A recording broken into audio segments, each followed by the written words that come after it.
Lobby Tools, Florida's legislative intelligence company. Subscribe today to Florida's leading policy, budget, and campaign tracking service. Request a free trial today at lobbytools.com.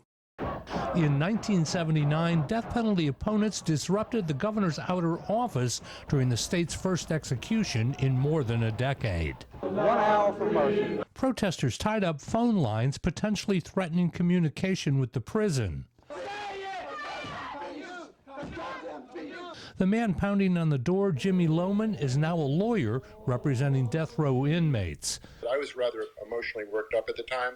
He tells us that what happened in 1979 is a far cry from the takeover of the nation's capital last week.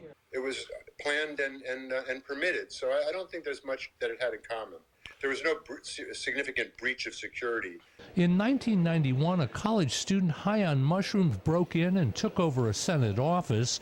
Police feared he was armed. He has indicated that he does have hostages. Whether he does or not, we'll know in the next little while. A standoff lasted for hours. I can explain this all. Marshall Ledbetter surrendered, faced charges, underwent mental treatment, and was released.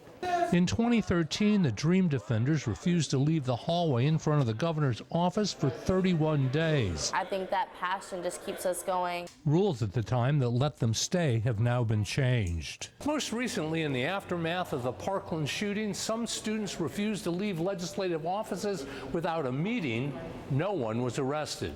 And if protesters do come to the Capitol this weekend, what they'll find is buildings empty except for law enforcement. Reporting from the state capitol, I'm Mike Vasalinda.